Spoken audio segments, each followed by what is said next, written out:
नमस्कार मित्रांनो. तर 13 ऑगस्टच्या दिवशी आपल्याला छान ट्विस्ट बघायला मिळतोय आणि ट्विस्ट असा असणार आहे की निवासवर अंत्यसंस्कार होतात.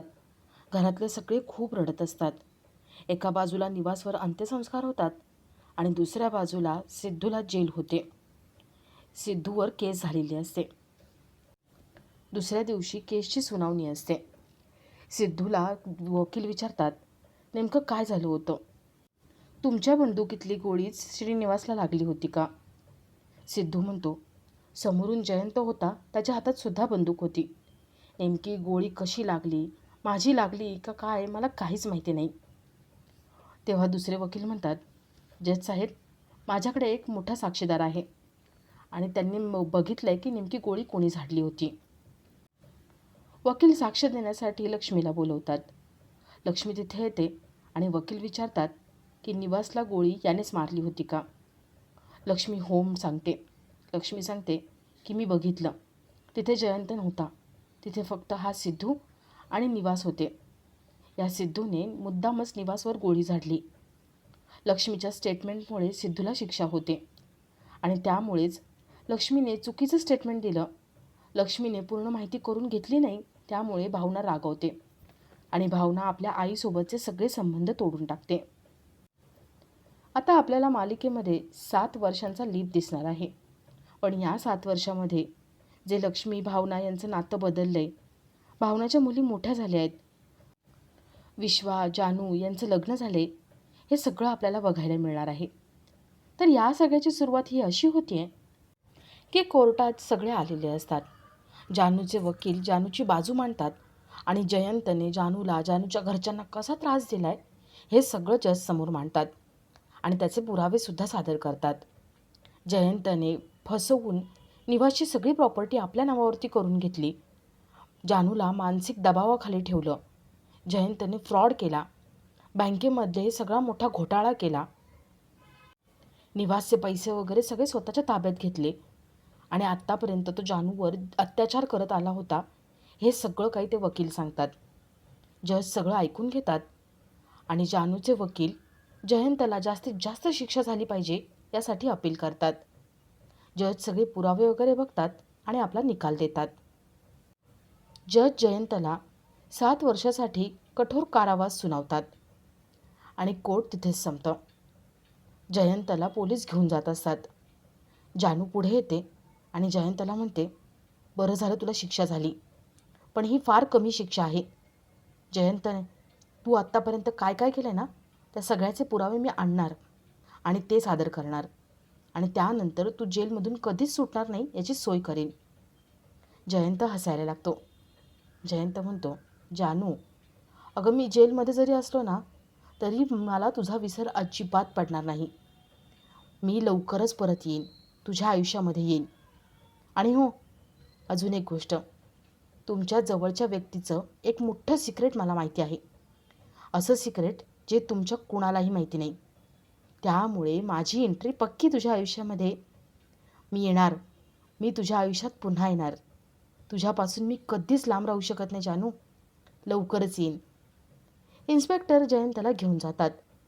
इथे जानू विचार करते की याला कुठलं सिक्रेट माहिती असेल. विश्वा म्हणतो, जानू, अगं त्याला शिक्षा झाली आहे ना, आता त्या शिक्षेपासून लांब राहण्यासाठी वाचण्यासाठी तो करतोय, पण तू या सगळ्याचा विचार करू नको. अगं जानू, तू जिंकली आहेस, तू केस जिंकली आहेस, त्यामुळे रिलॅक्स हो. जयंतला शिक्षा झाली आहे, तो जेलमध्ये. आता चल आपण हॉस्पिटलला जाऊ. सगळे कोर्टातून हॉस्पिटलला जातात. जानूला जयंतला शिक्षा मिळाल्यामुळे मोकळं झाल्यासारखं वाटत असतं. जयंत नावाची अडचण आपल्या आयुष्यातून दूर गेली आहे. जयंत नावाचं एक स्वप्न आपल्याला पडलं होतं असं तिला वाटायला लागतं. पण आता जयंत आयुष्यातून निघून गेलं म्हटल्यावर सगळं चांगलं होणार याचीही तिला पूर्ण खात्री असते. सगळे हॉस्पिटलला जायला निघतात. तर इथे हॉस्पिटलमध्ये लक्ष्मी, व्यंकी बसलेले असतात. डॉक्टर तिथे येतात. लक्ष्मी विचारते, डॉक्टर, निवास कसे आहेत? ते बरे आहेत ना? शुद्धीवर आले का? डॉक्टर सांगतात की त्यांची गोळी आम्ही काढली आहे आणि हो, ते शुद्धीवरती थोड्या वेळाने येतीलच. तेवढ्यात तिथे पोलीस येतात. निवासला नेमकी गोळी कशी लागली, कोणी झाडली, या सगळ्याचा तपास करायला ते आलेले असतात. ते लक्ष्मीला स्टेटमेंट द्यायला सांगतात. लक्ष्मी सकाळपासून काय काय घडलं हे सगळं सांगायला सुरुवात करते. आणि तेवढ्यात पुन्हा तिथे डॉक्टर येतात. डॉक्टर लक्ष्मीला सांगतात की निवास शुद्धीवर आले. ते थोडे सिरियसच आहेत, पण हो, त्यांना त्रास होईल असं काहीही बोलू नका. तुम्ही एकजण जाऊन भेटू शकता. लक्ष्मी निवासला भेटायला आतमध्ये जाते. निवास लक्ष्मीला बघतो आणि खुश होतो. निवास सिद्धूचं नाव काढतो. निवास म्हणतो, लक्ष्मी, सिद्धूने जे काही केलं. लक्ष्मी सिद्धूचा विषय टाळण्यासाठी निवासला म्हणते, निवास, अहो आता आपली जानू येईल इथे. ती केस जिंकली असेल ना. जानू केस जिंकली की आपण सगळ्यांनी घरी जायचं आणि मस्त सेलिब्रेट करायचं. तुम्हीसुद्धा बरं व्हायचं हां. निवास सारखा सिद्धूचा विषय काढत असतो, पण लक्ष्मी मुद्दाम तो विषय टाळण्याचा प्रयत्न करते. निवास म्हणतो, लक्ष्मी, स्वतःला जप, सगळ्यांची काळजी घे, आपल्या मुलांची काळजी घे. आणि अगं सिद्धू. लक्ष्मी पुन्हा त्याला काही बोलू देत नाही आणि ते आपला हात पुढे करते. निवासला म्हणते, निवास, मला वचन द्या, मला सोडून तुम्ही कुठेही जाणार नाही. निवास लक्ष्मीच्या हातावर हात ठेवतो आणि वचन देतो. आणि तेवढ्यात त्याला त्रास व्हायला लागतो.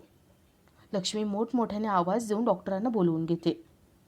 डॉक्टर लक्ष्मीला बाहेर बसायला सांगतात आणि निवासला नेमकं काय झालं हे चेक करतात. तर इथे लक्ष्मी बाहेर बसलेली असते. पोलीस लक्ष्मीला स्टेटमेंट द्यायला सांगतात आणि निवासला गोळी कशी लागली हे विचारतात. तेवढ्यात घरातले सगळे तिथे येतात. जानू लक्ष्मीला मिठी मारते आणि गुड न्यूज देते. जानू केस जिंकली आहे, जयंतला 7 वर्षाची जेल झाली आहे हे सांगते. सगळ्यांना आनंद झालेला असतो. लक्ष्मीचं सगळं लक्ष सिद्धूकडे असतं. इन्स्पेक्टर पुन्हा एकदा लक्ष्मीला तोच प्रश्न करतात, निवासला गोळी कशी लागली. लक्ष्मी काहीच बोलू शकत नाही, कारण एका बाजूला सिद्धू आणि दुसऱ्या बाजूला भावना. भावनाचा संसार मोडू नये असं तिला वाटत असतं. लक्ष्मी काही बोलू शकत नाही. विश्वा इन्स्पेक्टरला सांगतो की इन्स्पेक्टर साहेब, आतमध्ये काकांची तब्येत सिरियस आहे आणि आज दुपारपासून आम्ही कुठल्या अवस्थेत आहोत तुम्हाला माहिती आहे. त्यामुळे आत्ता काकू काही स्टेटमेंट देऊ शकणार नाही. आम्ही संध्याकाळी येतो आणि स्टेटमेंट देऊन जातो. इन्स्पेक्टर ठीक आहे म्हणतात आणि निघून जातात. जानू विचारते, आई, बाबांना गोळी कशी लागली. लक्ष्मी सारखं सिद्धूकडे बघत असते आणि सिद्धू मान खाली घालून उभा असतो. लक्ष्मी म्हणते, कळेल, सगळ्यांना कळेल. हे बरे होतील ना, तेव्हा ते स्वतःहून सांगतील नेमकं काय झालं होतं. जानू म्हणते, आई, मी बाबांना सांगून येऊ का. त्यांना खूप आनंद होईल. लक्ष्मी ठीक आहे म्हणते. जानू आतमध्ये जाते आणि निवासला केस जिंकल्याबद्दल सांगते. निवास खुश होतो. जानू म्हणते, बाबा, बघा ना, जयंतला शिक्षा झाली आहे आणि आपलं घर आपल्याला मिळाले. आता तुम्ही कसलंही टेन्शन घ्यायचं नाही आहे. मी माझ्या आयुष्याची आता नव्याने सुरुवात करणार. आणि हो बाबा, आता आपलं स्वप्न पूर्ण होणार. बाबा, तुम्ही आता रिटायर व्हायचं हां. आईसोबत कुठेतरी फिरायला जायचं. आता घराची सगळी जबाबदारी मी घेणार. मी जॉबसुद्धा करणार. तुम्ही काही टेन्शन घ्यायचं नाही. जानू निवासशी बोलत असते आणि अचानक निवास डोळे बंद करतो. त्याचा हात खाली पडतो. जानू घाबरते आणि डॉक्टरांना मोठमोठ्याने आवाज देते. घरातल्या सगळ्यांना आवाज देते. घरातले सगळे धावत तिथे येतात. डॉक्टर निवासला चेक करतात आणि सगळ्यांना सांगतात की निवास गेलाय, आता तो या जगात नाही. सगळे खूप रडायला लागतात. जानू स्वतःलाच दोष द्यायला लागते. जानू म्हणते, हे सगळं माझ्यामुळे होते. मी गुपचूप जयंताचा त्रास सहन केला असताना तर हे झालंच नसतं. मी उगीच इथे निघून आले आणि आई बाबांना सगळं सांगितलं. घरातले सगळे एकमेकांना आधार देत असतात. तर लक्ष्मीला जबर धक्का बसलेला असतो. लक्ष्मी स्तब्ध होऊन फक्त निवासकडे बघत असते. घरातले सगळे तिला भानावर आणतात आणि तिला सांगतात की निवास गेलाय. लक्ष्मीसुद्धा मोठमोठ्याने रडायला लागते. तर इथे जयंत जेलमध्ये असतो. तो जेलमध्ये राहून आज काय काय घडलं याचा विचार करतो. जयंत म्हणतो, मला माहिती आहे ना, त्या लक्ष्मीने सिद्धूने निवासला गोळी मारली आहे असंच इमॅजिन करते. नशीब हे सगळं माझ्यावरती आलं नाही. आता मी या सगळ्यातून सुटलो. 7 वर्षानंतर मी बाहेर येणार. तेवढ्यात तिथे पोलीस येतात आणि इन्स्पेक्टर जयंतला सांगतात की निवास गेलेत. आता आम्ही जातो आणि पोस्टमॉर्टम करतो. जयंतला हे ऐकून अजूनच आनंद होतो.